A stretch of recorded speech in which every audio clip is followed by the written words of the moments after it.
Hey everyone, welcome to Mean Machine Talks. This has probably been a podcast that's 30 years in the making. I say this every podcast, but today's guest is probably one of the most special ones I've had. Our paths crossed by the way of YouTube. He lit up my little face with a comment in one of my videos. But to explain a little bit more about my guest, which is Matt Blair, he classes himself as a musician, a comedian, a film fanatic, an idiot, which we can go into, and also a coffee lover, which is something that we can definitely talk about. He also has his own podcast, the Geek Emporium podcast, but I'm sure we'll come on to all of that. But Matt Blair met me 30 years ago on Games World when I was very small, and he was slightly small, but slightly more taller than me. But what a pleasure it is. Welcome, Matt, to Mean Machine Talks, a podcast I never thought would happen, but here we are. How are you today? I'm good. Thank you very much for having me. It's lovely to see you again after 30 odd years. Yeah, it's lovely. Yeah, it's a very surreal moment, and I've been thinking about this since I first invited you to the podcast, because I just didn't know what it would be like. Because I mean, I was casting my memory back, and I mean, there are snapshots that I remember of Games World. I remember the important parts, I guess you could say, but I don't remember. Yeah, exactly. Well, winning that part, I didn't win the grand final, unfortunately. But anyway, that's for another time. But I did beat Big Boy Barry recently. Getting have you not seen that video? Oh, I'll have to see it. I'll tell you about that story in a moment. So most people know that I had this picture taken in 2019 before the world went to shit, and that was just after I beat him at the game that he beat me at Games World. So well, that's lovely. That's cool. There we go. A Games World reunion. There we go.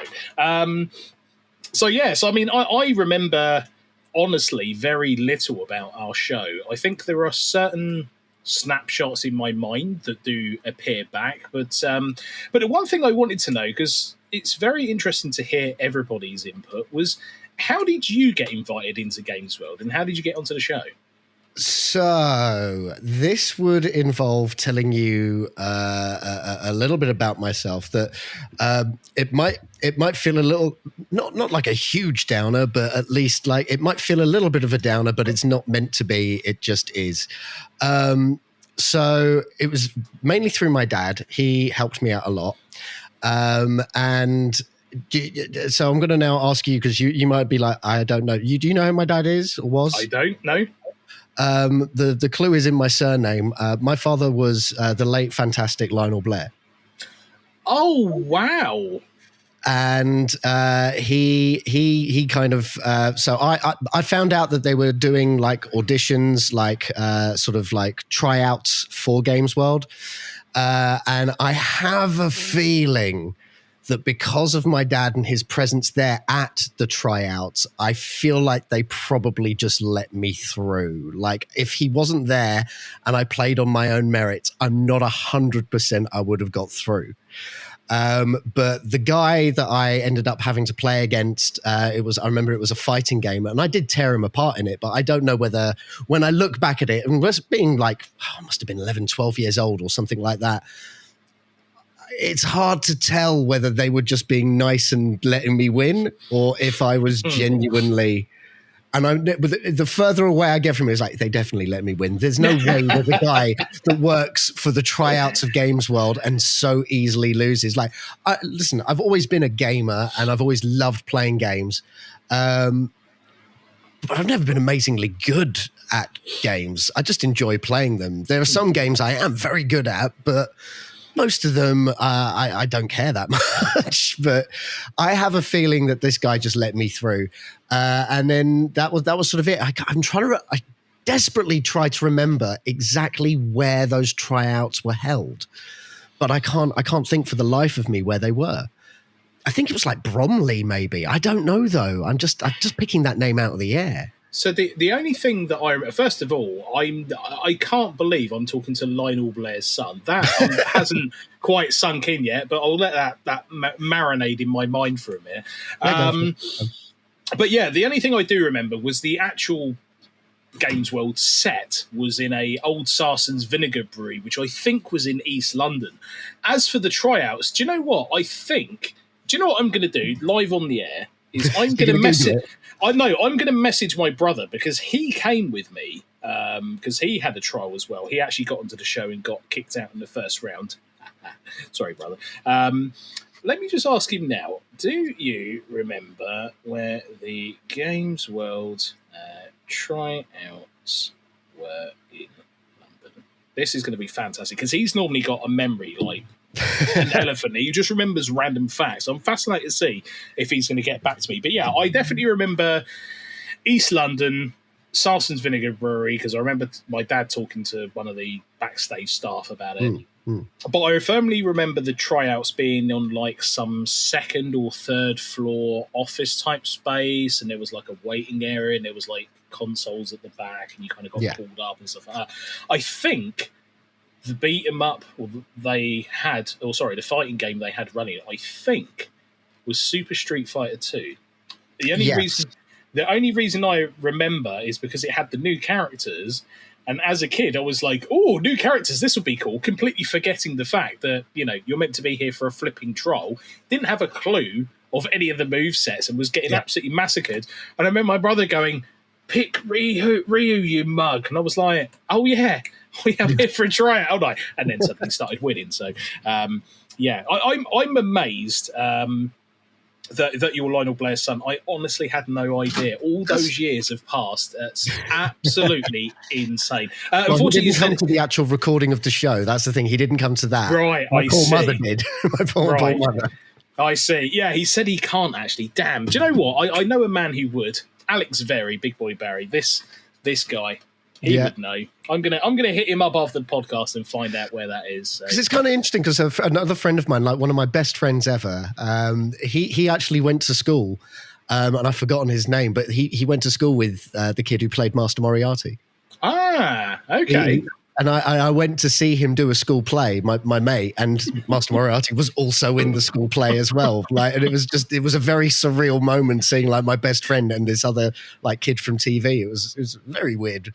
Yeah, it's small world kind of thing, you know. Yeah, it's been very weird for me because I've been on podcasts where Rick Henderson, the Violet Blade, I've known him for pretty much since Games World, to be honest, and speaking to him after all these years, and obviously seeing Alex after 30 odd years and stuff, it's like a disjointed family that whenever you meet, everybody's suddenly got all these connections to different people that you know that they know and other people know. Yeah. It's a very surreal moment. But Lionel Blair's son, wow! I've really hit the high point now with this podcast. There we go.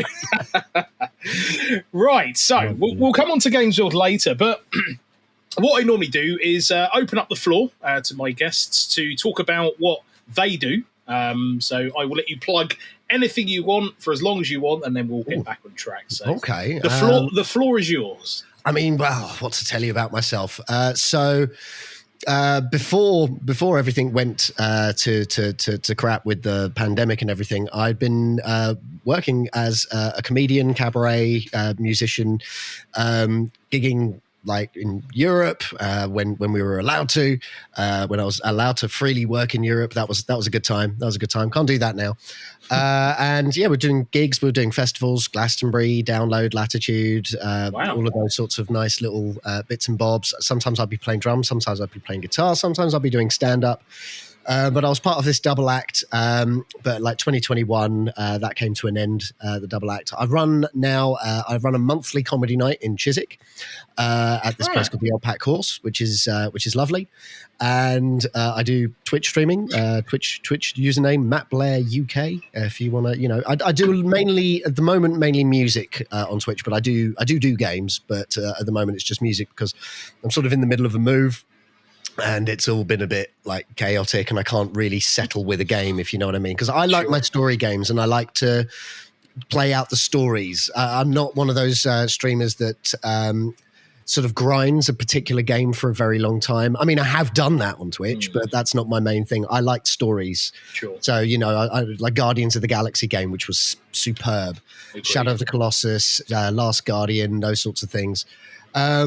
other stuff that I do at the moment, I work for Roland, which is pretty nice. I like, if you know who Roland are, they make keyboards and electric drums. I work mainly for the guitar department, which is Boss pedals and stuff like that. And what this is guitar product specialist, which is quite a nice title. I quite like that. And other bits and bobs, you know, I just do as much comedy, guitar playing, and gaming as I can. That's really my life. That's the stuff right there. In terms of games, if we want to talk games, is that what we're going to do? Well, we can talk about anything. I mean, you've got your podcast as well, so feel free to plug that as well. The podcast actually has ended now. How dare you? I know. No, that it was called the Geekatorium, and we did it. We started it during the pandemic. It was my great friend Rick Carranza, and who's a fellow comedian, and we'd wanted to work together for ages. And he already had the podcast, but he wasn't really doing anything with it, and he wanted a co-host. And then I was like, I'm right here, dude. I'm right here. And he was like, I was waiting for you to offer so I didn't have to ask, which was a very weird thing. But then we did that, and it became, because the whole point of the podcast was we would watch nerdy things or read nerdy things and then talk about them in sort of spoilery detail and all of that. But then he had a kid, and I was working again because things opened up, and it became harder and harder to keep the podcast going consistently. It just was really, because a lot of people don't realize it's not just sit around, talk and put it out there. There's the editing, there's the artwork and promotional stuff and making clips to promote. And it's a lot of work. And it takes a lot of time. It doesn't earn you any money. So you kind of have to try and justify it, and when you run out of ways to justify it, it was like, we kind of need to stop the podcast. And it's a shame because we miss talking to each other on that weekly basis, but we don't miss the admin. So it's tricky stuff. It's tricky stuff. So but you can listen to the old episodes, the Geekatorium. It's on Apple and Spotify and Anchor and all the other places. So check it out if you want to hear us talk about episodes of TV shows that were finished 2 years ago. If you want to hear our views on She-Hulk and our views on Picard and Obi-Wan, you can listen to our podcast. Awesome. Fine. Well, there we go. This is going to sound like a really weird question to ask. Have you always lived in Chiswick? I don't live in Chiswick. Oh. I just do a comedy night in Chiswick. Oh, okay. Interesting, because Chiswick isn't a million miles away from where I live. So okay. No, I'm in Chiswick every week because I also I write and host pub quizzes in Chiswick. Which is every Wednesday at the same place, Old Pack Horse. So if you like a pub quiz, you can come along because I put together a pub quiz. It's a bit of fun. It's only a couple of quid person, so it's good. And I just run a comedy night there. I live sort of like near Wimbledon, so I'm sort of South London. I'm South London, got you. And I work in Central London, so I'm very London based. But Chiswick. I've been doing the quiz at Chiswick since 2019, and been running the comedy night there since September. So last year. So coming up to my year anniversary. I will definitely be trying to make my way there now. Now I know you're there. So now please do. I've got no excuse to come and see you now. So, I mean, it sounds like you've definitely kept your gaming head on since all those years ago. But there was a patch where I wasn't. Sort of, I basically kind of stopped gaming during the PS1 era. I just didn't. My friends did, and I would play when I was at theirs, but it would normally be Virtua Fighter or Tekken, because a friend of mine had a Dreamcast, so that's where we played the Virtua Fighter stuff. And then I was more sort of focused on guitar and music college and things like that. So I didn't really game that much. It wasn't until I got a PS2. Because I just sort of thought I needed a DVD player. And I thought, if I'm going to get a DVD player, I may as well have it be multifunctional rather than just this one little device. Agreed. So that was my thinking. And then I slowly got back into it. I had the odd wrestling game and I had a Rayman game. But the game that really brought me back into gaming And it might seem, I don't know, at the time it was different. Now it's like, it's like flavor of the month kind of thing. But it was God of War 2005. Brilliant. And you can't see probably behind me. I do have Kratos. Kratos picture on my wall behind me. I love those games. I love those games so much, but it's also because, well, one, the gameplay is fantastic. And for the first 3 games, the gameplay didn't change. So it was very easy to just move on to the sequel, just so easy. And it just felt like DLC as opposed to, a new game. Few bits and bobs here and there with different couple of mechanics, but otherwise it's virtually the same game with a new story. But the story is what I came back for. I loved that story because I have a fascination with Greek myth. And those games, obviously, of course, they play fast and loose with the actual story of Greek myth, but it was great. They really, really got me into the games again. And I had these friends; they were PC gamers. You know, they would. I'd spend nights. You know, we'd get wasted on things I won't talk about, but we got wasted, and I would watch them play Halo for hours. And it was great. And then I eventually got I got a PSP. I ended up in hospital, so I got a PSP, but the PSP ended up being faulty, so I took it back, got the money back, and got an Xbox 360. And then got into games because I had friends that were pointing me in that direction. I got Oblivion, Elder Scrolls Oblivion. That was sort of my first foray into that kind of into that kind of game. BioShock, loved that first BioShock. Second one, not too good. Third one, amazing. I really liked the third one.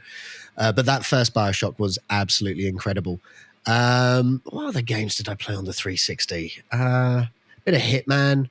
You know, I did a bit of the stealth stuff, but again, none of the story stuff was hitting. But I bypassing some stuff on PS2 actually. Shadow of the Colossus, I have now bought 3 times.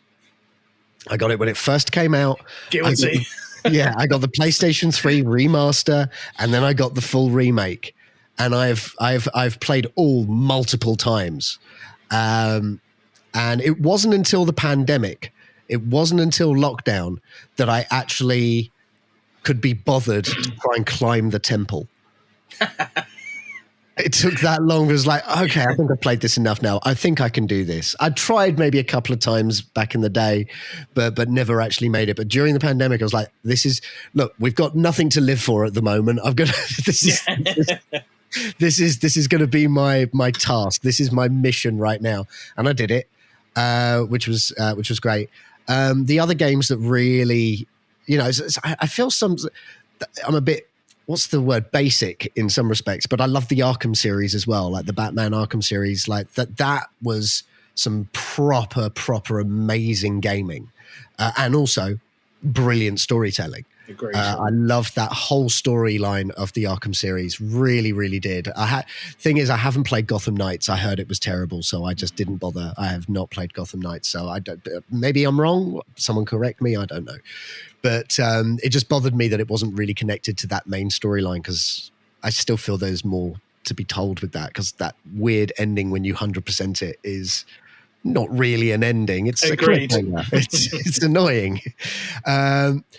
So what other games? What other things? I mean, now I do have the PlayStation 5, and I'm very much into, again, I did the Dead Space remake. I'm actually very okay with them doing these remakes. I'm really okay with it because do you know one game that I'd like to see remade? I don't know. Were you a PlayStation 2 person, or were you always? Absolutely. Yeah. I was. Yeah. Did you ever play The Suffering? Yes, fantastic game. I loved that game, and I played it and got every ending, because you got the neutral ending, the bad ending, and the good ending, all depending on how often you used let's call it the Hulk. He was a sort of a weird skin tone, flesh tone Hulk.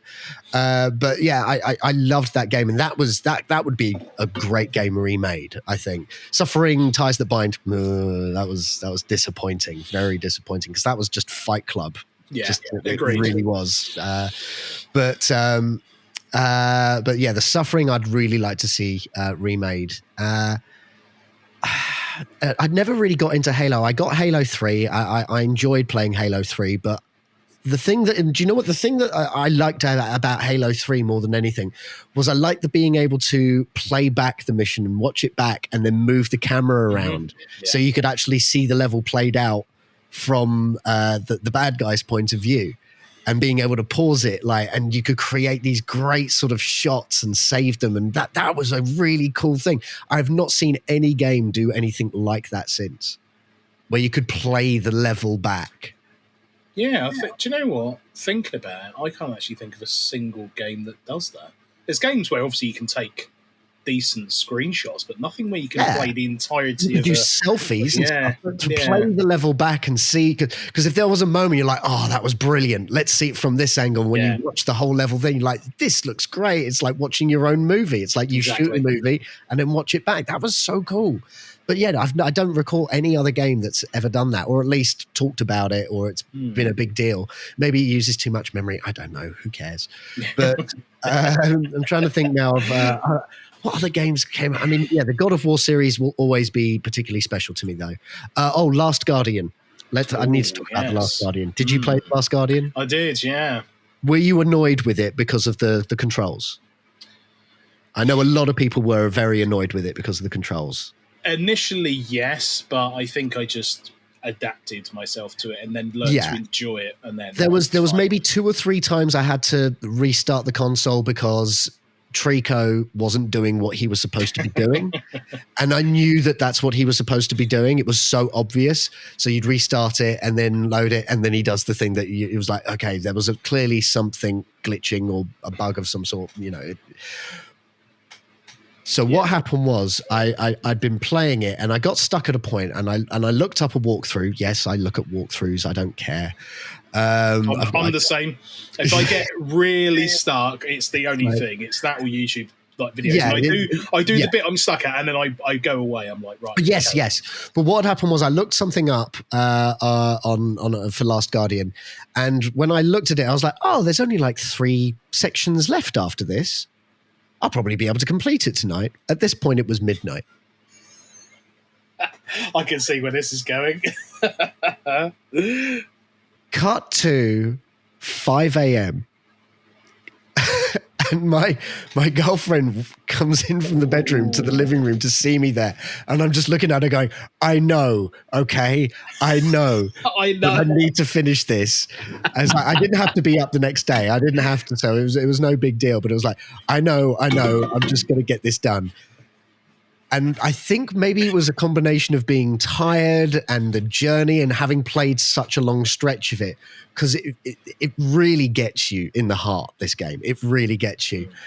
And then there's the bit, I won't spoil it in case anyone's listening that might want to play it, but there's a bit at the end where you have to do a command to do something. Yeah. But before that command, something in the background is happening that is really harrowing and hard to watch. And I am not ashamed to say, I didn't just well up. I didn't shed a tear. I ugly cried, like proper, like face wrenching. Like I was just distraught with what was going on. But as I said, I was also very tired. It was about, at this point, it's about 5:45 in the morning, and I'd been playing it for about 7 hours straight at this point. So I was like, oh my, but the thing was, after it was just like, okay, it's all done. I went onto YouTube and I'm like, I'm going to see other people's reaction to the end of this game, and everyone was also ugly crying. It's like, it wasn't just me. Okay, good. It wasn't just me. Thank God. I am one of them. This is good. I am human after all. But still, that there's not many games that like I there's the bit in Shadow of the Colossus where Aggro the horse sort of falls down that cliff, and I remember being a little bit emotional about it, but I didn't well up or cry or anything like that. It was just, actually, I think I got more emotional when Aggro came back limping. And then I was like, oh my God, he's okay. But there's no other game that's really given me that much of an emotional reaction. as to that one. I don't know. Oh, do you remember The Darkness? That was a good game. The Darkness. I liked The Darkness. That had some emotional beats in it as well, which I particularly liked. Oh my God. The bit when you see your girlfriend being killed. My God. Yeah. I remember my friend being like, you might want to brace yourself for this because it's pretty intense. And I was like, I've seen some of the comics. I know what to expect. Oh, no, I was not ready for that. I was like, what? I loved it as a game. I did try and replay it recently on the PlayStation Now stuff, but it doesn't hold up as well as I'd have liked it to, unfortunately. I must say the second one's actually not too bad. It did take me a bit of it did take me a bit of finger poking to get it running through Steam, because obviously old tech versus new tech, and it kind of just was like, I don't know what to do. So I kind of poked it with a stick and eventually it worked. But it's graphically obviously better. Obviously it's not as advanced as modern titles, but I think in terms of the gameplay, and if you've not played any of the previous games, you can still enjoy it for the, I don't want to say basic game, but I guess in modern terms, the variety of the gameplay, to have that darkness element. So you've got to make sure you turn out the lights, and then this one eats hearts, and this one does this, and this one opens a black hole, and there's like, it was an interesting. It gave you a variety of ways of disposing of enemies, which was great. Which is another reason why I like the Guardians of the Galaxy game, because you had a big variety, and you had a big variety of enemies, and then a variety of ways of disposing of them. And I think that's what's important in games. That's why I don't often play a lot of the Call of Duty and Modern Warfare stuff, because it's just guns. It's just guns and grenades. And I must say, I was very much in that way. I think because you touched on Halo, I loved Halo 2 all the way up to Reach. I think was the last one I played. Yeah. And a lot of it was down to the multiplayer, because the multiplayer was just fantastic in those games. Yeah.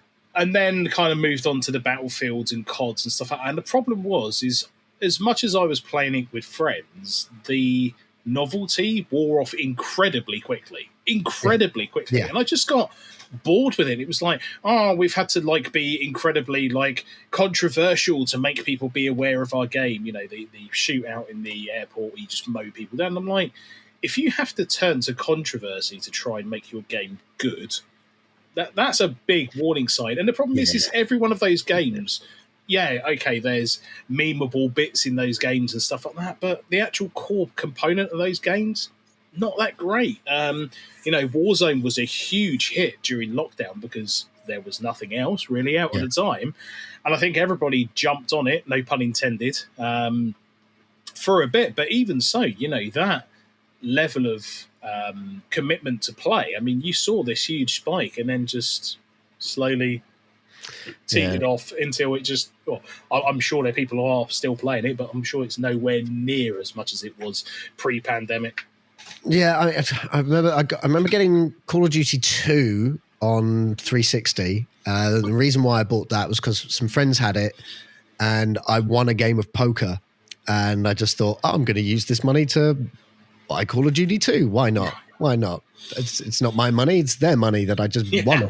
Fantastic, and that was good. And it was sort of my first sort of proper foray into first-person shooter, because I wasn't really a FPS kind of guy. And then again, a group of people who I'd hang out with and get wasted with. We would play the zombie levels. I can't remember which one it was, but the zombie levels were great fun. Like, you just have to do wave after wave after wave. That was Call of Duty Black Ops, maybe. It was one of the earlier ones. Modern Warfare, possibly. It wasn't Modern Warfare, no, because it was still World War II. Oh, okay. It was still World War II, so I think it might have been 3. It might have been 3. And it was just like a couple. There's one where you're just in a shack and you just take waves after wave, and then eventually you have to go upstairs and take wave after wave. And it was just, how far can you get? And we had full-on strategies, and it was great. And it was like, okay, now we'll get this, and then we get enough money to get this gun. We have to make sure we get that gun. And we just had these great strategies. And again, that element was fun. I'm not much these days of a multiplayer person. I don't. I like my single player immersion kind of thing. It's the only game I really, really enjoy these days, and I say these days like it's an old game. Oh, it's about 5 years old now, I guess.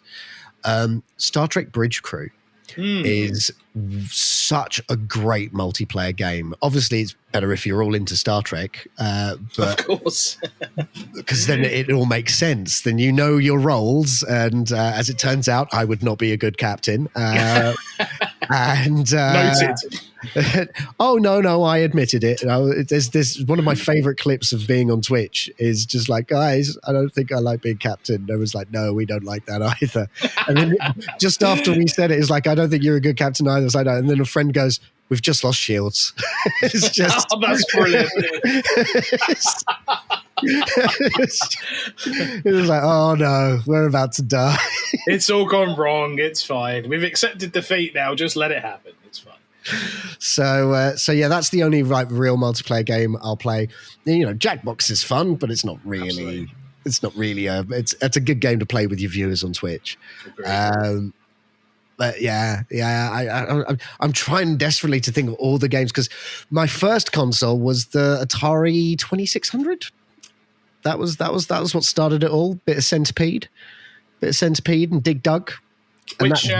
Which 2600 did you have? Did you have the wooden one or the more sort of the wooden one? Yeah, the wooden one with the joystick and the orange button. Lovely. So that was, and it was like Centipede, Dig Dug, and the terrible Ghostbusters game. And that was sort of it. Then I had the NES, and I loved the NES. Listen, I'm not. I know this is going to be really sort of having to sort of make excuses for myself. I know I grew up in a time like where not everyone was able to have all of these things. That's one of the things I can thank my dad for, because there were times where I had the NES, I had the Super NES, and I had the Mega Drive, and then. I mean, actually, that was sort of it. But being able to have the Super NES and the Mega Drive at the same time was like sort of an unheard of thing at the time. I had the Super Scope. I've actually got one of those bots somewhere up here, so it's probably worth quite a bit as well. Well, I mean, to be honest, it was shit, but I think was a bit. It was disappointing. It was better than the gun, though. The gun I didn't like. Yeah, I think the problem was it was just overly complicated. I mean, I remember I didn't have the Super Scope like from I guess what would be classed as new, so I remember getting it and being super excited. And I remember setting the whole thing up and about 10 minutes into it going, it's not as good as I thought it was going to be. No, exactly. Because some of the levels weren't like, not levels, but they never really made good games for it, which was a shame. Because it did work, but it was like, shoot the fireworks. Great. This is the best you could come up with. Shoot fireworks. Guys, we need a story for this bazooka. Tanks? No. Rockets? No. Fireworks? Now you're on to Summit. There we go. Yeah. We'll take that. It's like the graphics aren't good enough for this at the time. Really, they're not. They're really not good enough. And then the Super NES. I played like the Aladdin game. I liked movie tie-in stuff, so I had the Aladdin game, Alien 3, the game. Brilliant. Which was a nothing like the actual story of the film, but it was. I never really made it past the first 2 levels. That's what would happen every time. Do you know I saw this on a video recently? I think a guy was actually going through. I think it was all of the Alien games, so he'd gone back through like Spectrum games, where there was actually a really. Well, back then it would be deemed quite a terrifying version of Aliens, even though it was on a Spectrum. Yeah. But yeah, that particular Alien game going, well, I've only seen the first level because I couldn't get any further. And then I looked at a walkthrough and I still didn't get any further. So let's move on to the next Alien game. Yeah. I'm glad I'm not the only one. That makes me feel a little bit happier about life. It was hard.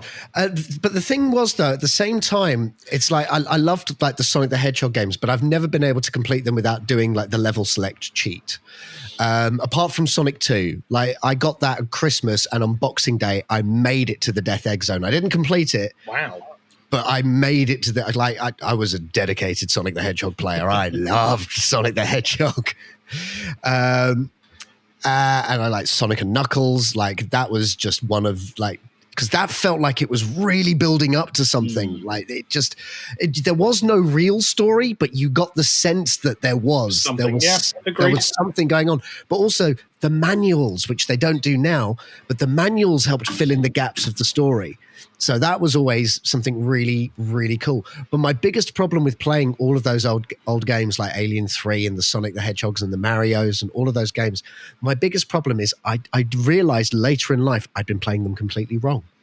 Because in my head, what you had to do was kill every enemy on the screen. It never crossed my mind that all you needed to do was just go from left to right and just get to the end. Yeah. I thought the whole point of them being there was to kill them all. So I would spend time doing that. So that's why, like Alien 3, the game, I'd try and find the aliens to kill them as well as rescuing the others. I didn't think that you just run away from things. Like, it never crossed my mind. I thought that was not the point of the game. Why put the bad guys there if I've just got to go from one place to another, if there's not the obstacles in between to take out? So it wasn't like when I was watching things back going, oh, I have been playing video games completely wrong. And I felt stupid. I felt really stupid. So like now I recently just played, and I'd never played it when it came out, The Last of Us. Great game. Had it not been for lots of stealth in like the Batman and Spider-Man games of late, and I've got Twitch viewers who encourage me to do more stealth, I barely killed anything in The Last of Us. I mean, I killed, and there's some sections you have to, but that last level when you're going through the tunnel and there's like 3 or 4 bloaters, I stealthed that whole thing. Didn't have one encounter with a bloater. I snuck past every single one of them. And I was pretty proud of myself and was like, so this is how you play video games. Okay. I think my old school mentality of just running guns sometimes gets me into more trouble than I would like to admit, because I've done lots of streams where I've been like, yeah, I can just go into this room and shoot everything. Oh, you died. Oh. Yeah. It's like, like use that same strategy again. Oh, I've died again. Maybe this is not the strategy I need to go for. It's like in Batman where it's like, okay, I've done stealth and I get bored. I'm like, okay, I've stealth killed like 3 people now. I'm just going to go for it. And oh no, they got guns and dead. Okay, now I have to do all of that again. I had that exact same thing the first time. I think it was Arkham City or Arkham Knight. I can't remember now. The first time you meet guys with guns, I'm thinking, I'm Batman. I ain't going to do nothing. Bang. Oh, bullets do kill. Now I learn. Very quick. And in Spider-Man as well, it's like, oh, Christ. It's just very, very quick deaths. And don't get me wrong. I understand it's realistic. Sure. It's realistic. Fine. But it's not fun. No, exactly. I mean, you watch films and stuff when you see like bullets being shot at Batman, it pinging off him. You're thinking, ha, no problem. Yeah. Oh no, he's dead. Oh, they're going for headshots, not body shots. This isn't what was in the script, you liars. Yeah, and it's always the things that always annoyed me in video games, like in Sonic and Mario and all that. It's like when like a section of a bad guy touches you and you die, or you lose your rings and all that. But you're just like, that's a piece of their hair, or that's like the side of their shirt. How does touching their shirt kill me for whatever reason? How does that? That makes no sense to me. Do you know the guy who was coding that was an absolute bastard. He was like, "What's the hitbox going to be? Everything. Oh, okay. Shoelaces, everything. Like every pixel. Yeah. Like if the rim of his glasses, if there's a bad guy with glasses, if the rim of their glasses touch you, that's it. It's over. Like if he breaks everything. Like okay, fine. Yeah. I'm trying to remember a game I played recently that was like that. It was definitely something that I streamed, and it was one of the rare times when I DuckTales was like that. Oh DuckTales my God, lots of bad guys like that. Oh, it was like, I've hit. No, I haven't. Oh, they've killed me. I'm dead. Yeah. Why? I mean, DuckTales, one of the best games, and one of the most consistent things that was ported. Like, because you played the Game Boy version of DuckTales. it was the same as the NES version. Agreed. It was exactly the same. And that was another one of those rare things that never happened. Like, because I had the Game Boy. I loved the Game Boy. Super Mario World, when I completed that, and that was without level select, I did complete that. That felt like a full-on achievement, completing like that fucking airplane level was awful. But I did it. And like Wario Land was a great game. Being able to save on a Game Boy, what a novel feature. I remember getting, was it 6 golden coins, the Mario games, Super Mario World 2? Yes. And that save feature blew my little brain apart. I was like, what? I don't have to like indefinitely pause this game and hope that the batteries last. This is amazing. Yeah. And then it had like 3 different save areas. So I was like, hang on, I can have 3 individual saving areas? What is this about? Yeah. It was incredible. What other Game Boy games did I play? Well, obviously Tetris, because who didn't? I had the Amazing Spider-Man. That was a good little Game Boy game. That was Agreed. fun. I liked that was the, let me just remember, it was like the quarter size screen of Spider-Man where you could swing. And I think in between it had like little comic strips explaining the story. Is that correct? Kind of. Well, the one that I had, it was you could swing, but you'd use up your web if that you was did. It, yeah. And the first level was Mysterio. So you'd like fight people in the street and there'd be people throwing stuff out of a window and all of that. You'd fight Mysterio. The Mysterio would disappear. Then the second level was climbing a building. Yes, and then there'll be barrels dropped. Yeah, that's it. Barrels will be dropping, and then you get to the top, and then it was chasing the Green Goblin over the rooftops, and then after that level, it was fighting Venom on top of a train. Yeah. And that was, I think, as far as I ever got was Venom on the train. I don't think I ever got as far as that. I think Venom always killed me. That brought back some memories. Christ, I put far too many hours and time into that game.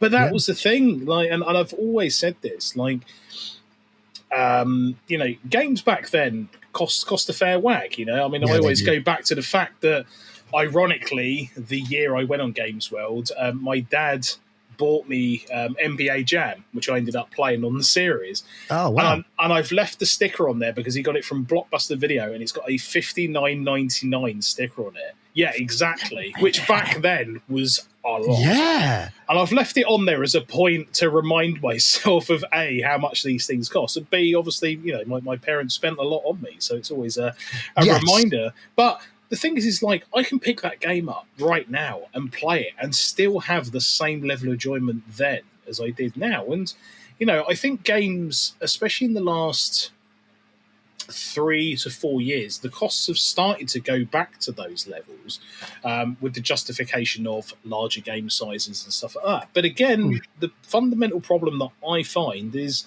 you'll get a title, you'll finish it, and that's it. There's absolutely zero replay value in a lot of the titles that come out, which is fine if it's a longer game. I think that's fine if you want to go back and redo it. But there's just something about that niche of old games where you can just pick it up and play and enjoy it exactly the same way as you did back then.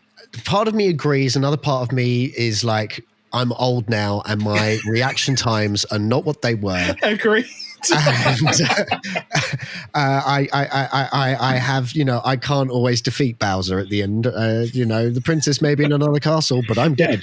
So she can just wait. That's the thing. I'll be back in a bit, love. You look after Bowser for a bit. So yeah, that's. I do enjoy the retro stuff, but I don't think I could ever complete it. Like another game series that I never mastered. Like I was just the worst at it, and I wanted to be good at it. I was all right. I was better at the Game Boy than any of the other versions, but Mega Man, they were so hard. Those Mega Man games. I was better on the Game Boy than I was on anything else, but I've recently tried to play like Mega Man X, and I was like, nope. After 10 minutes, just no. This is too hard. Just can't do it. I don't have the reflexes. 100% agree. It's been one of those series. Like I had friends who would obsess about it, and the thing is like I joined the bandwagon. I was like, yeah, Mega Man's great, and I remember playing it, going, I'm just not good enough for this game. Like I'm just not good enough for this game. And I remember even going back to the NES ones and being like, how did anyone get past like any level in this game? Like instant reactions of the levels themselves, let alone the bosses. Like the levels themselves were ridiculous. Absolute insanity. And the problem is when I stream, if I plug in a particular console or something, or if I'm not using one of my many retro devices, whether it's the Mister or the Raspberry Pi, there's still that added bit of lag put in. So if you're trying to play a game like Mega Man, just with that enacted bit of lag and slow reflexes, is a pure recipe for disaster waiting to happen. I've got the recall box is what I've got. It's like something like 20,000 games on it. It's just amazing. But the thing that I love about it, it's got arcade games. Yeah. That so I was able, because you don't have to put coins in, so I can always play that Turtles arcade game and make it to the end, and I don't have to worry about the coins. Although saying that, where me and my family, we used to holiday in this area of Spain, and they had a Turtles arcade machine. Nice. But we found a glitch in this particular machine where if you put your finger in the coin where the coins get returned into the change slot, if you hit it, it somehow counted as putting coins in. So we would just put in like 30 quid's worth of coins and just play it. So I actually completed that on an arcade. But then the owners of the establishment found out about it and unplugged the machine. No way. Because we were there for hours and they were like, wow, we're making loads of money. They made nothing. They made absolutely nothing. I can just imagine how gutted the guy is, like, these kids, they've been on this for hours. What? Yep, not a single penny. That's brilliant. Now, I'm going to mention something because I'm not going to like shout his name out because I don't want him to get in trouble. But one of my viewers is someone who works for Sony Creative. And he did twice now. He did something wonderful for me. One, he knows how much I love the God of War series and all of that. And he worked on things like the art for the health bars and stuff like that. And this is the thing I wanted to sort of mention. Like back in the day, maybe teams working on games, they weren't huge. There'd probably be maybe 10 people working on like one game. Now, you've got several art departments. Like you've got a department that's just doing like the health bars, another one that's just doing the weapons, another one's character design. But sometimes different people will do different character designs, and they've got to somehow then communicate with each other, like same with costume designs as well, set designs, music design, all of this stuff. And this is why, and look, I understand why games are 70, 80 quid. This is a lot of work. They look like movies. They look amazing. There's a lot of work that goes into it. They're not cheap. They're not cheap to make. There's a lot of labor. So the fact that he worked on this sort of thing, and he came onto my stream during Christmas time and was like, I'm surprised you're not playing God of War, because what I was doing at the time was 100%ing the Arkham series again. Right. And I was like, listen, I thought I'd be done by now. I thought I'd be done by now. So I'm doing this, and then I'm taking a break for Christmas, and then in January, I'm going to get God of War Ragnarok as a treat to myself. About 5 minutes after I said that on stream, he sends me the code and just goes, here you go, have God of War Ragnarok. I was like, thank you so much. You just saved me £70. Thank you so much. And then when The Last of Us thing we're talking about the TV series, and I was saying, I don't know whether to get the remastered version or just a normal version. I want the remastered version because it's remastered and it will look better, but it is more expensive than the other one. And then he just sends me a code and goes, here you go, have the remastered one. There you go. And it's like, thank you so much. Like, can I have you just basically just choose what I play on my streams? Just send me codes. Because he also sent me Ratchet and Clank, the multiverse one. I've forgotten what it's called.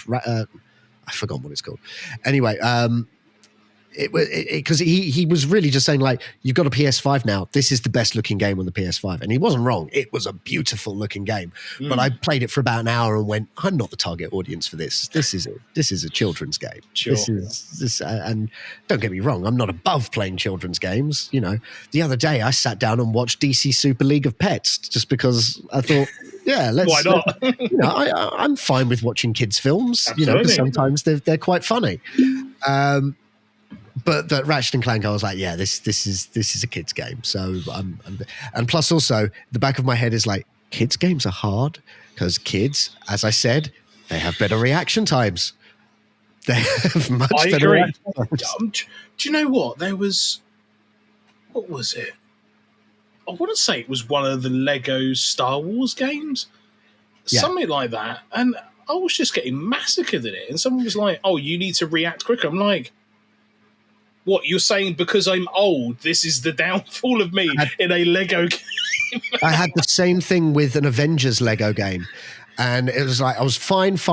And then all of a sudden the difficulty curve, it's not really a curve. It's just a wall. It's like, oh, now it's impossible.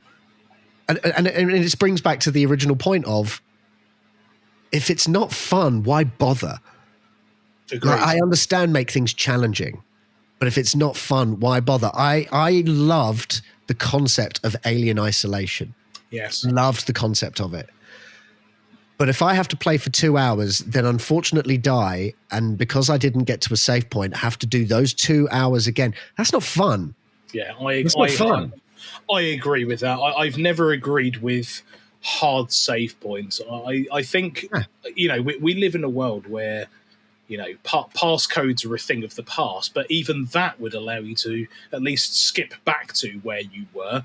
And, a lot of people are like, oh, I don't like quick saves. Well, save yourself. But, yeah, I agree. Having those moments where you're thinking, crap, I've got to now replay that entire portion. It's happened to me a few times on stream where I'm like, oh, I've died. And then the game's like, remember that entire point that you've just streamed? Well, tough luck. You got to do it all over again. Yeah.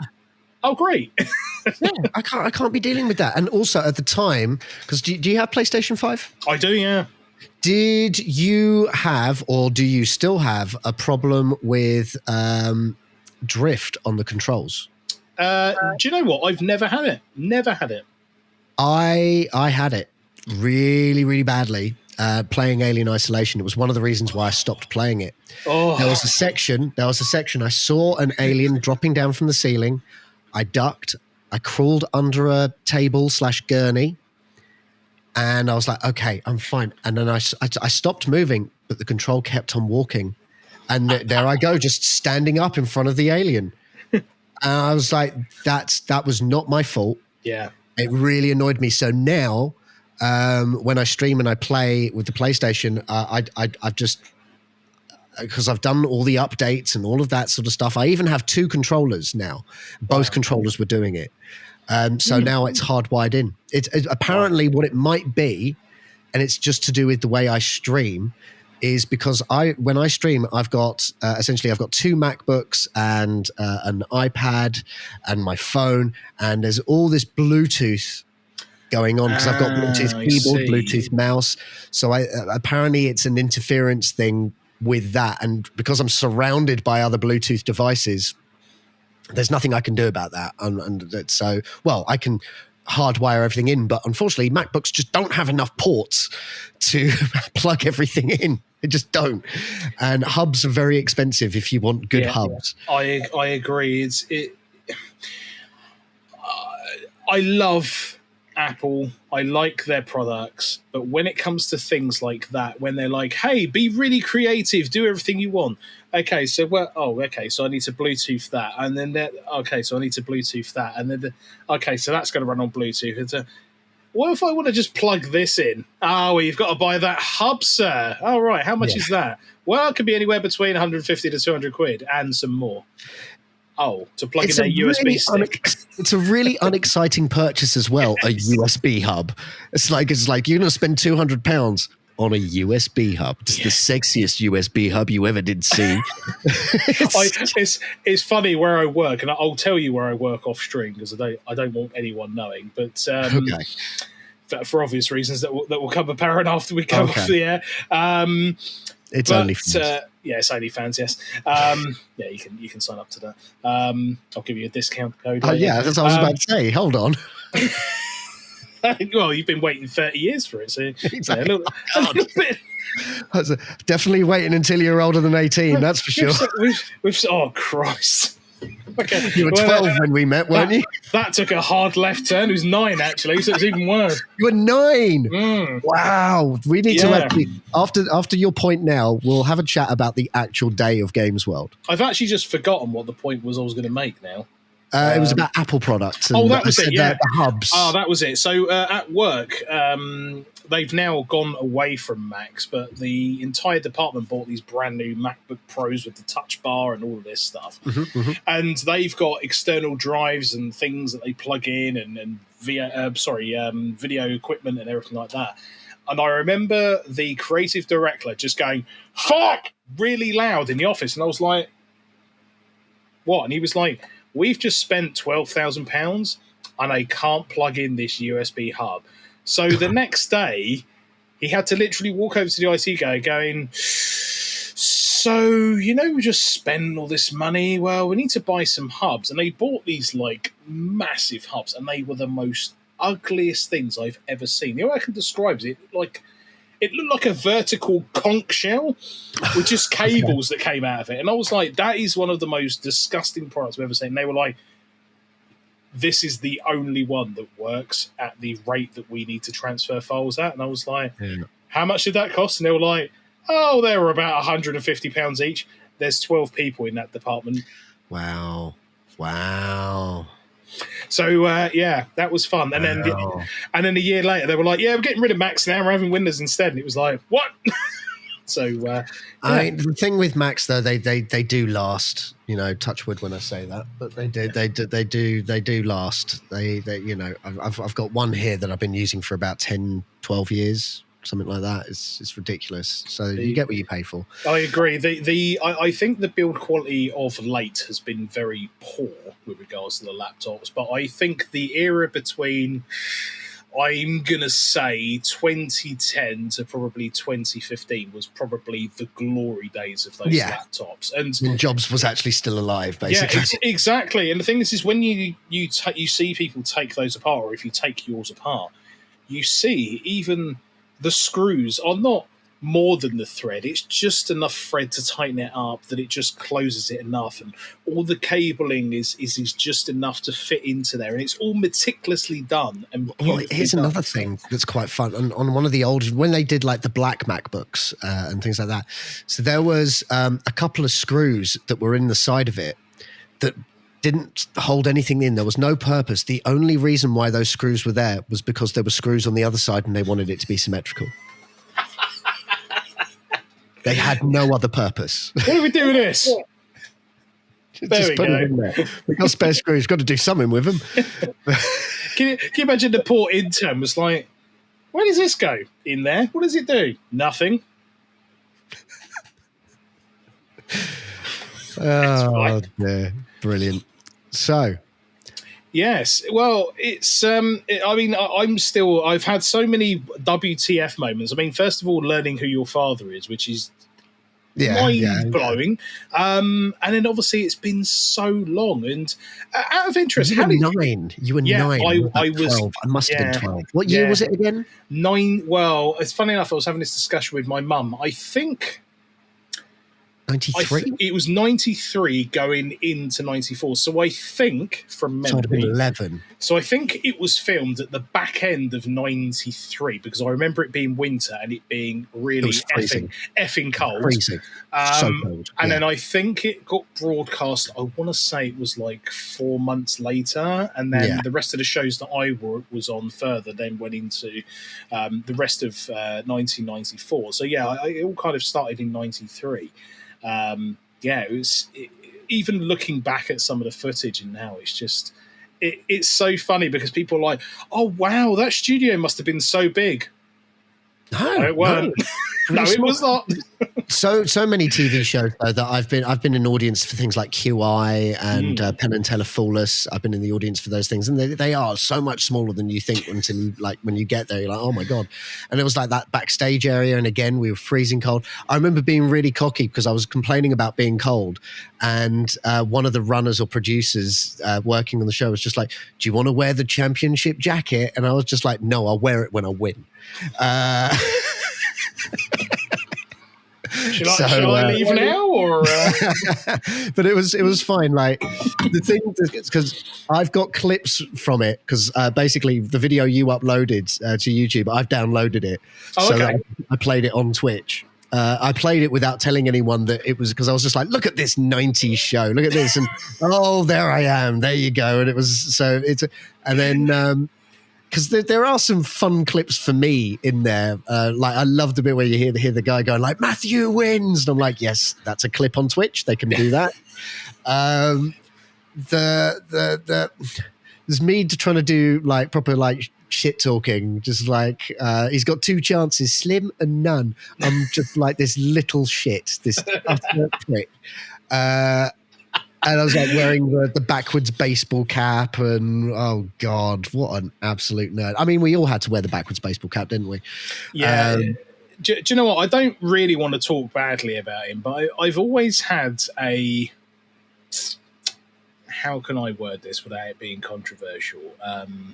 A skewed view of Dave Perry. And even from the time when I met him at Games World, there is one thing that stuck out in my mind. And I don't know if you remember, we were in the area that was meant to be the pit when we were all sat on the chairs. And he was filming, walking back and forward. And I remember he walked past. I wasn't exactly a big kid by then. I made up for it now, but I wasn't a big kid back then. And I remember he trod on my foot.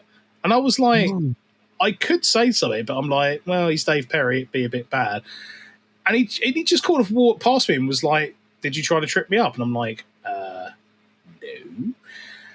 And it was kind of ironic that he had the whole debacle with Games Master and everything else, because then I thought, karma's a bitch, innit, son? That Games Master thing, like he really did not take that prank well. It was a prank, dude. It was a prank. Like, just let it go. And ironically, I was on a podcast with him and Rick and a few others not that long ago. Actually, I think it was just before the turn of the year. And my opinion of him still hasn't changed. So, I was in the audience for a Games Master episode once. Oh, really? The one where they filmed them at a prison. It was a Dexter Fletcher series. Right. But it was, I remember the guest was, what was her name? Moni Love, I think was the music guest at the time. I remember the first half of the day, because they wouldn't let us go to the toilet, and I was desperate to go to the toilet, because they'd done this thing. They made sure that all of us wear white t-shirt and blue jeans, because they wanted everyone to look like prisoners. Because it was filmed in a prison. That was wow. the thing. It actually was. It was filmed in like an old prison. Yeah. I was just being desperate for the loo, and just the relief of just like, can we finish the filming so that we can go to the fucking toilet? And what was the game? It was my first time really seeing Cool Spot being played. Nice. So that was an interesting product placement of a game, wasn't it? But the filming of I remember being freezing cold when we did Games World, and I remember being really put out by the fact that they made everyone film their I'm going to win after we'd already lost. Yes, you're absolutely correct. I remember that, because they were like, oh yeah, you've got to say this, this and this. And in the back of my mind, I'm thinking, think about it. What are you doing? I know that's how TV shows are made, because, listen, my dad is like, I grew up learning about that things are always filmed in order. That's fine. But in this case, where you've got children who are already now at this point been demoralized, not all children are actors, for crying out loud. Yeah. You're making them pretend that they're to say, I'm going to win, I'm the best, when they know in their heart they have already lost. It was a thing that kind of tarnished my actual experience of the whole thing, because I felt a bit used at that point. It was that was the only thing. The rest of it, and we can talk about the fact that at the time, now I don't care, but at the time, that whole thing, because I lost to a girl. Well, now I don't care. I really don't care. I'm just trying to remember. So I won the first thing. I won the first thing. It was a penalty shootout. Yep, I remember that. I won that. But it was during the game It. That was it. It was just Yeah. it, and in the end, it ended up being between me and her, Gemma, I think it was. Yeah. I gave the virus to her, and then like the last 3 seconds, gave it to me, and then that was it, and I was gone. It was kind of devastating because it was just like that last 3 seconds, and I just remember standing there like, no, this is the game that beat me. Was it the game that no one had ever played before because it was a Games World exclusive? It was no. Did they ever release that game? I don't think so. Do you know what? I'd actually like to speak to Alex because I think he's still got contacts from Hewland International. Someone must have a copy because I think if I remember correctly, games like Cash Dash, and I think the was it Sniper's Alley, the game with the bullet at the end, you had to shoot the video. Oh yeah. I'm sure they were made on the Amiga, and obviously if there is one, then I could probably replay them now. Someone out there must have a copy of those. Must be one kicking around somewhere. They could make a bit of money selling that. Agreed. Because also it's just a really easy online game. It could be done on your mobile. Agreed. Because it could be like Among Us. It remastered. There you go. There you go, Hewland International. Get on it, but keep us in copyright, yeah? But as I said, there are certain snapshots that I remember from, especially that particular day at Games World. And I remember after I'd got the jacket, sorry to rub it in, I'm over it now. Well, if I meet you in Chiswick, I'll bring it down and you can wear it. There you go. It's the comedy night. I'll host the night wearing it. That'll be. Now that would be brilliant. So I remember obviously wearing the jacket, and it was so dumb because like they put it on your shoulders and you had to turn on the spot. I did that 5 times. They were like, "Oh, you didn't. You turned too quick. Oh, you turned too slow." I'm like, it's a fucking coat. Everybody's seen it. What difference does it matter? Yeah. So after doing that, I remember we went back up to the production room and everyone was like, "Oh, it's so great." And then they were like, "Can we have the coat back?" And I'm like, "What?" They were like, "We've only got one." I was like, "What do you mean?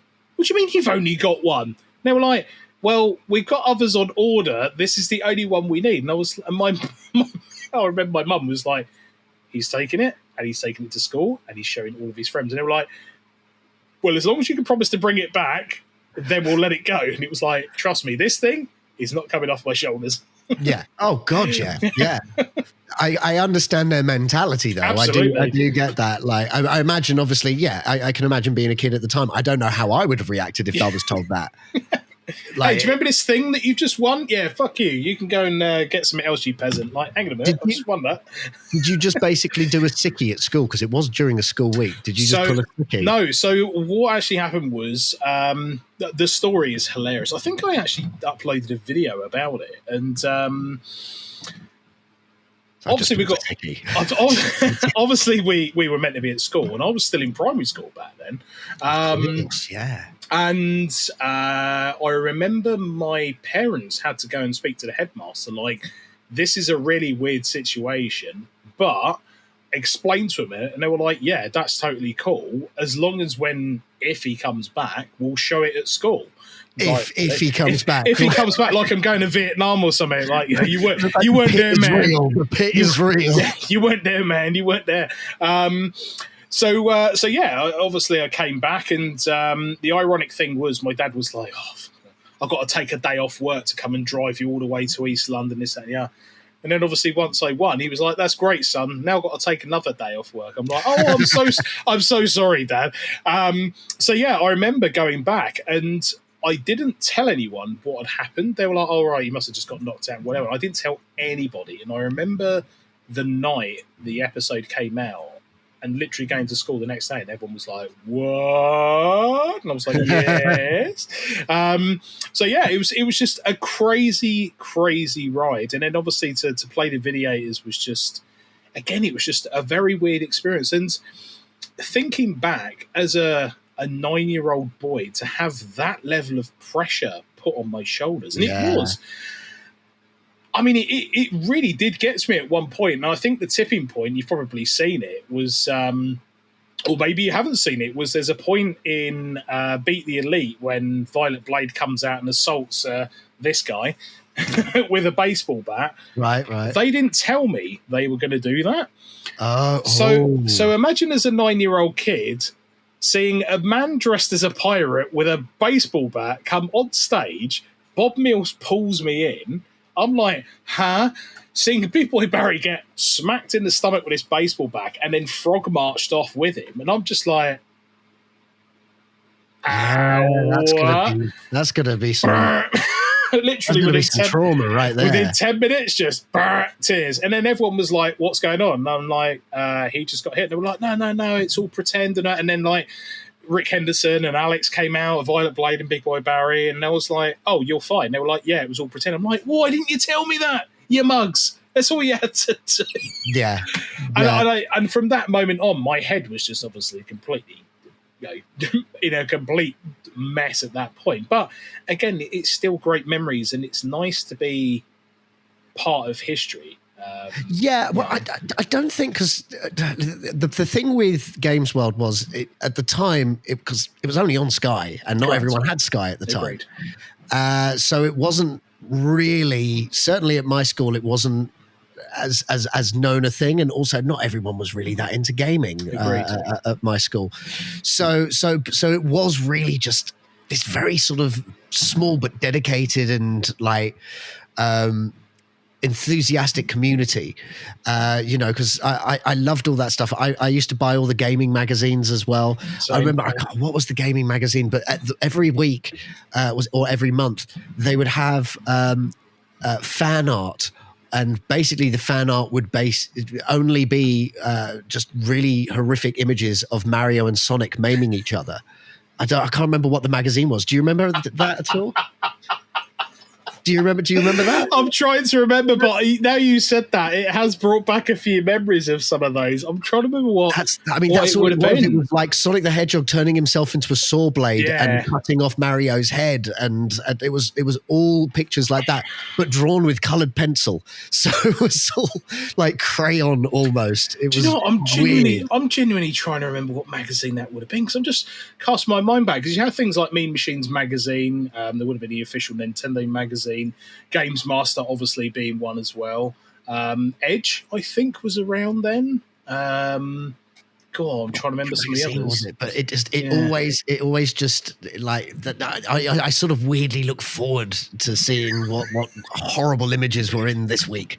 But that was the thing. So like with Games World, like you were sort of part of this community, but it was very, because no one really talks about Games World anymore. It was very hard. Excuse me. It was very hard to find your video. But oh man, you should have seen my face when I found it though. Because it's been streaming on Twitch for a while, and I you know what? For a while, I just forgot that I'd done it. I'd forgot that I'd been on Games World, and then while I was streaming on Twitch, I went, "Oh yeah, I did that thing once. I should probably look that up because it's quite relevant to Twitch. I should probably try and look it up." And it took about a couple of days worth of looking, because I couldn't remember the year. Sure. I obviously couldn't remember the episode. But I found the thumbnail and I recognized your face. That little shit, I remember it. This has got to be the episode. So then when I saw it, I was on my own. It was like the middle of the night and I was on my own in my living room, but like fist pumping in the air, kind of like, yes, here it is. My utter humiliation on television. What a weird thing to celebrate, but here we go. So, yeah. Brilliant. Yeah, it's funny because I've still got the video footage, and I was half tempted to actually see if I could attempt to upscale it to 4K just to see what would happen and then re-release the whole lot. But I don't know, that's a project for another day and another time. But it's still weird sometimes, even looking back and remembering those days, because now it's so long ago, but some of those memories are still so vivid and fresh in my mind. And I remember, as I say, I remember vividly how cold it was. Yeah, I remember how nice the soldiers were.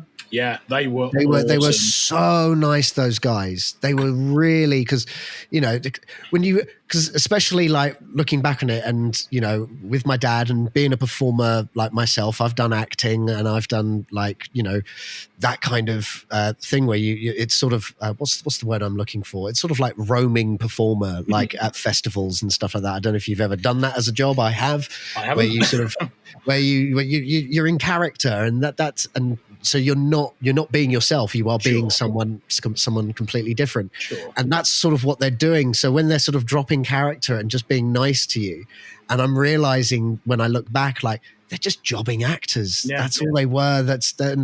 It was just a great show that they put on. Like, you can't fault, like, it was very 90s, but they made this effort to make it have this atmosphere and this character. I think they really, because the Games World used to be a bit dry, and that season where they made it apocalyptic and all of that gave it some more character. And agreed. It was really cool. I think they tried too hard by doing like the Big Boy Barry sitcom and stuff like that. I think they tried to milk something, which was a shame. Although it did introduce the world, I think, to David Walliams. That is correct, 100% correct. Yeah. But I appreciate the fact that it existed, because I don't think, like, these days there isn't really something on television for gaming. It's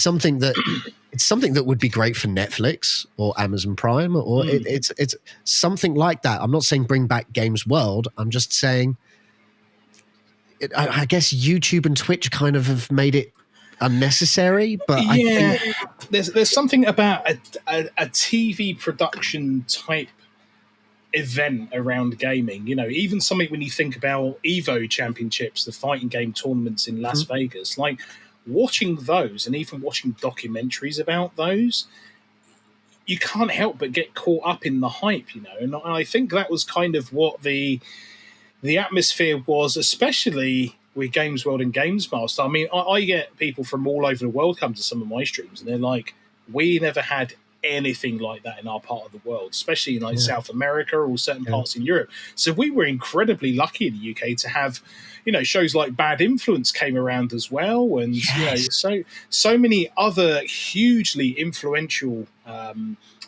you know, kind of gaming related or computer related things. And I guess realistically, going all the way back to probably the early or late 60s, early 70s, you had like the BBC movement of getting people into programming and getting computers at home. There would be a dedicated TV show, which I think is actually in the BBC archives on iPlayer, where you can actually see like, oh, here's how you own a BBC Micro. Here is how you load a disc. Here is how you do stuff. And this was a broadcasted TV thing. So people would actually sit down and watch these things.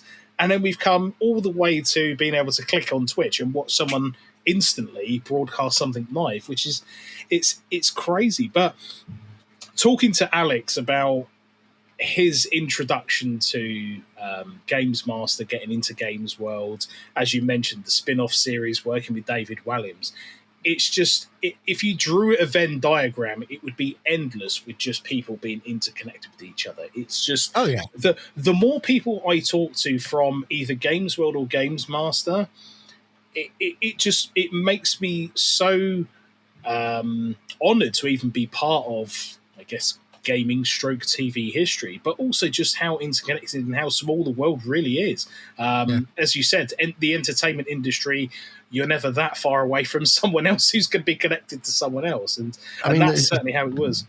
The cliche phrase of 6 degrees of Kevin Bacon. So 6 degrees of Big Boy Barry. That's what it is now. That needs to be a T-shirt. I'm going to speak to him and see if we can get that. Well, I mean, one of the things that Alex did mention, because obviously we've had the revival of Games Master. Apparently they are looking at doing a new series based on the relative success of the trial period. I said to him, is there the potential of a Games World series? And he said, let's just say I've pitched it and they've not shot it down yet. And I went, I see. So let me tell you a bit of 90s stuff that I've been involved in over the years as well. I completely forgot about this. Do you remember Nightmare? Yes. Sidestep left, sidestep right, that sort of stuff. I was involved in the bringing it to live a few years back in 2013. Wow. 10 years ago now, Jesus. But yeah, so I was working with this double act, but then that double act sort of broke up. And then I became part of that double act, but I also started working with the other one on Nightmare. Right. And I ended up doing the music for Nightmare Live, as it was called. And that was a no daunting task, was it? To be just like, okay, recreate the theme to Nightmare. Easy. That'll please everyone. That'll be easy to do a version that will please absolutely everybody. Knowing, because at the time the internet existed, so I was like, I know what the internet's like, and oh Jesus. And there were some comments were just like, well, it just sounds like MIDI. And you're just like, yes, I'd love to be able to afford an orchestra. Thanks very much. It's like, and now on stage, the Philharmonic Orchestra, come on down. yeah, it's just like Jesus. But so yeah, I ended up doing some sound design and music. And then I was basically the sound engineer and lighting technician for the Edinburgh Fringe in 2013, and then we brought it to London, and I was essentially like technical director of. Wow. But it was all sort of Paul Flannery's like brainchild because they wanted to do Funhouse. They wanted to do Funhouse, but it would cost them like £100,000 just for the rights. Or is that just for the twins? Who weren't actually twins. No, they were. I think there was a rumor they weren't actually twins, but they definitely were. But but with Nightmare, this is a lovely story. He emailed the creator of Nightmare and said, I would like to do this. Can I get your blessing? And is it going to be okay to do it? And the response he got from the creator of Nightmare was, welcome to level 1. Wow, that's awesome. That is so sweet. Awesome. It's so sweet. I got to meet Traeger and it was cool. It was a really cool time to be involved in that. So yeah. You see that you mentioned about remakes. I mean, that is a perfect example where I think if you go with the right mentality and the right heart and the right reason, the whole thing works together. There's a lot of remakes that are done for a quick cash grab or just to hit the hype train that's going around at the point. But in that example, I mean, that is a beautiful story of just how passion and enthusiasm with the original person. I mean, you couldn't ask for a better acceptance. Yeah, agreed. Yeah, there's a really what's the word? I'm all of a sudden blanking on the word, but it just was a humble response. Just really like it was almost like saying thank you as well as giving permission. It was like thank you for doing it kind of thing, and it was great. And as I say, to be involved in that, and at the same time they did do a quick like few episodes of like Nightmare, but with other comedians like playing it as well, and having the original Traeger for that.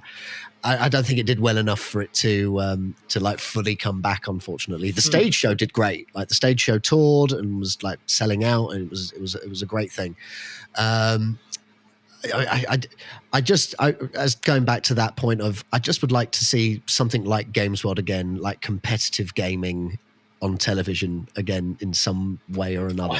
I pitched this idea to Big Boy Barry once, and by the time I'd finished, his eyes lit up like a Christmas tree, and he said, there's only one problem, the budget. And basically it was gaming meets professional wrestling.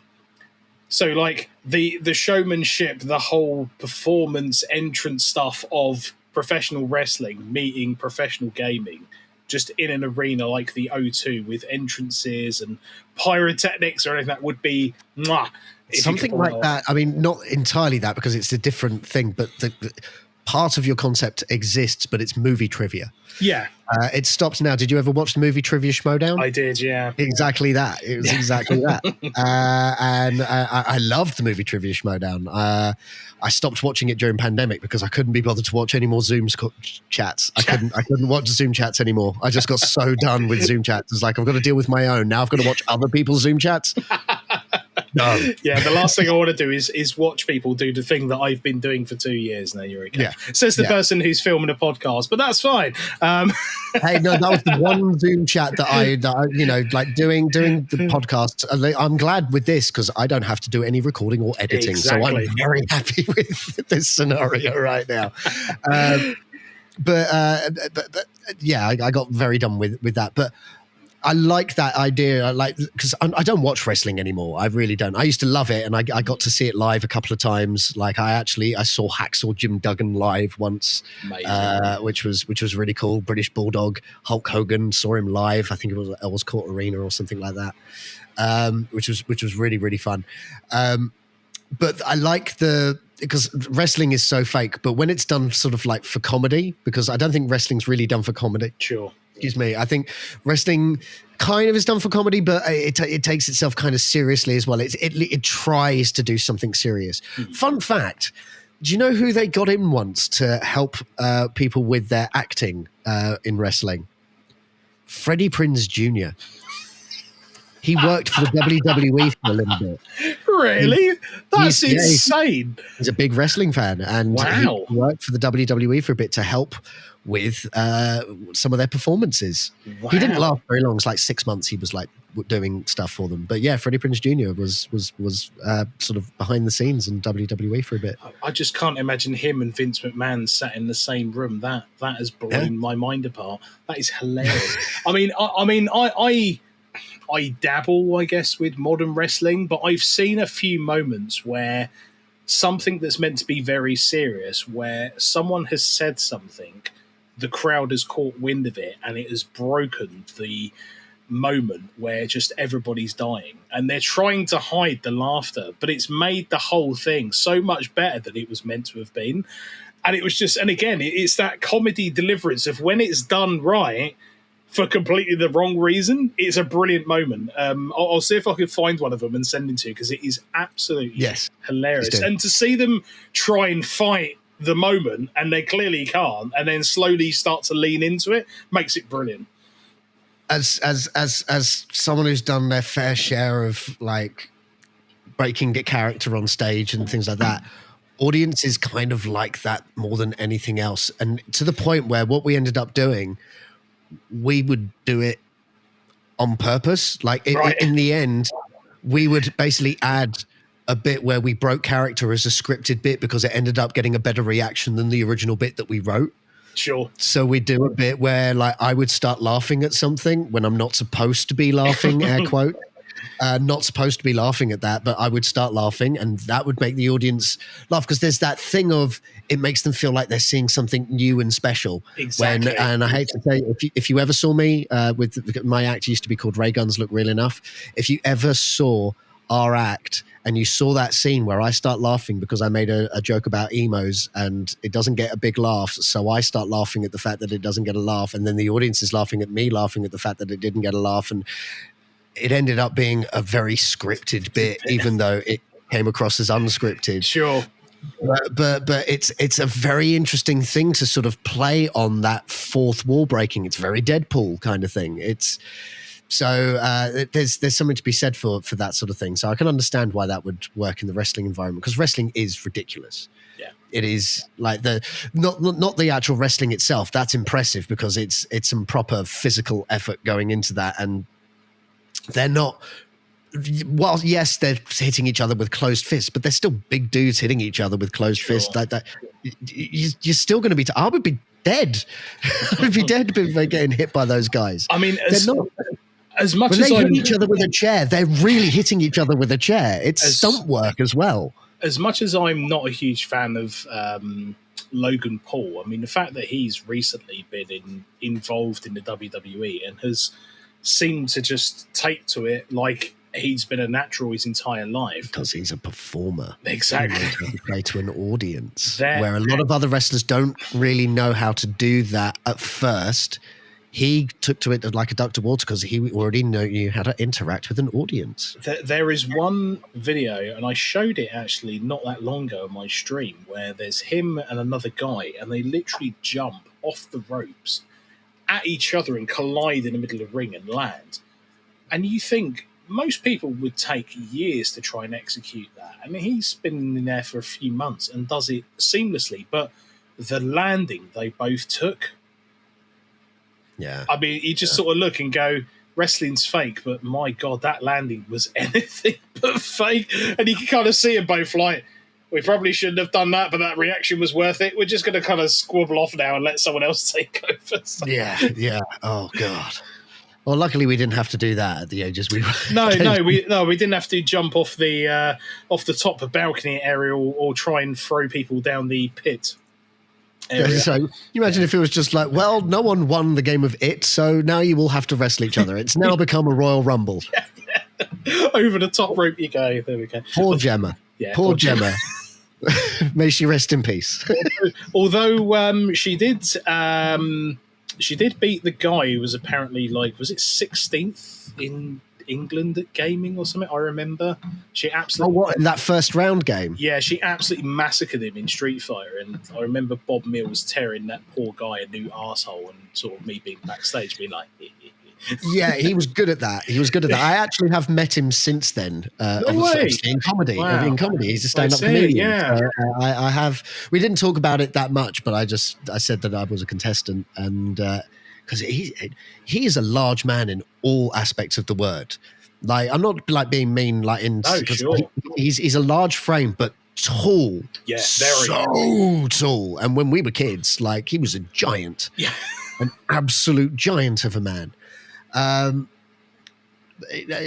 Not sort of my comedy cup of tea these days. I liked him when I was a kid because he was one of those people. He was rude, but he was allowed to be rude. Yeah, agreed. Why you liked him? Like when I got off, he was just like, "So I hear you're an expert at boogie boarding." I feel very, very embarrassed about that whole thing, by the way.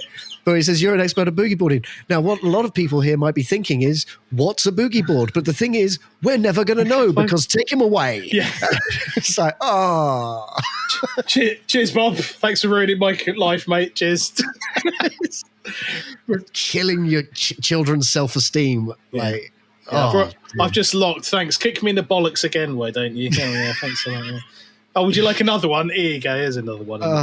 Just kicking you in the back as you're walking away. Just 300 style booting you in the back down a pit. Get in here, you bitch. But what's that scar on your back? Bob Mills' foot. Yeah, with a tattoo next to it, just Bob Mills. His foot was here. Actually, that'd be quite good. I might get that. If I meet him again, get him to sign my back so I can get it tattooed. That's a brilliant idea. Where did you get that, Games World? Don't worry. So you won't have heard of it. No, definitely haven't. Next to the tattoo is a QR code someone could scan that takes you to the exact moment when it happens. Dear. Can you believe QR codes are still a thing? Yeah, but do you know what I find is hilarious? Because I remember when QR codes first came out, and everyone was like, oh, they're really cool. And then it just faded into the oblivion, and all of a sudden it was QR codes are cool. I'm like, they've been around for ages. Like, why are we getting super hyped up about it? And it was like, but you can make them colourful, and you can put your logo in the middle. And I'm like, yeah, you could always do that. Yeah. What? Scan this, and it takes you to a website. Yeah, I know. I get how it works. It's just really old tech that's can now come back. So.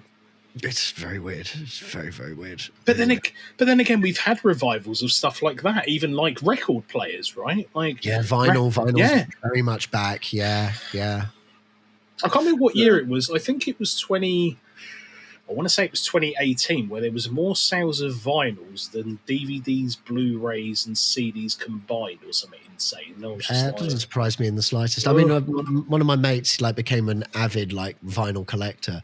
I've got some vinyl. I've got. Do you know what I've got on vinyl? I've got Spaceman Babylon Zoo on vinyl. Oh, look at that!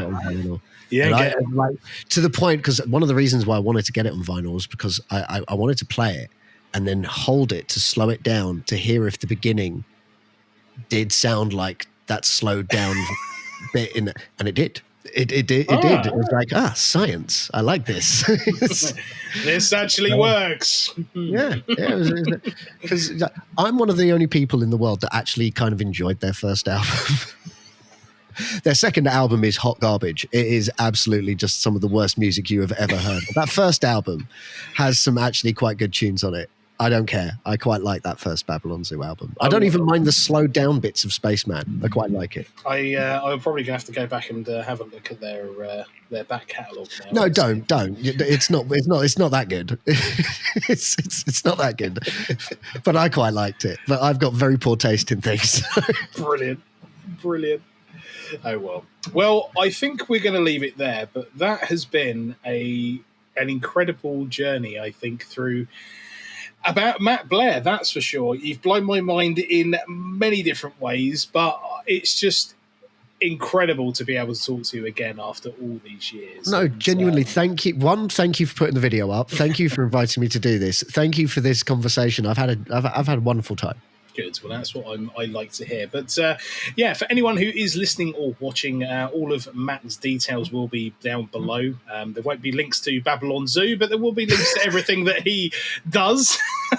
And make sure you go give him a follow on Twitch, such as I have. I'll have to pop by your streams at some point. What days, times do you normally stream at? At the moment, I'm actually on a break because, as I said, I'm in the middle of moving. But usually Thursdays, I tend to do trivia nights. I do the pub quiz because my pub quiz is on a Wednesday, and then I just put the questions up on Twitch. There's no prizes. It's just, Thursdays and Sundays are usually a definite Thursday and Sunday evenings. Occasionally a Tuesday if I can, but I'm about to change things up a little bit because I'm going to be doing some like music looping streams.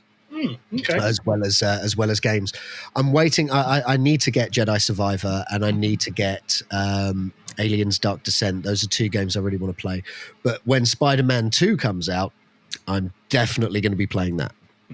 So you'll just have to, like, if you follow me on Twitch, then at some point ask for an invite to the Discord, and the Discord is where I post all of my upcoming streams. Awesome. Well, there we go. That is all the details.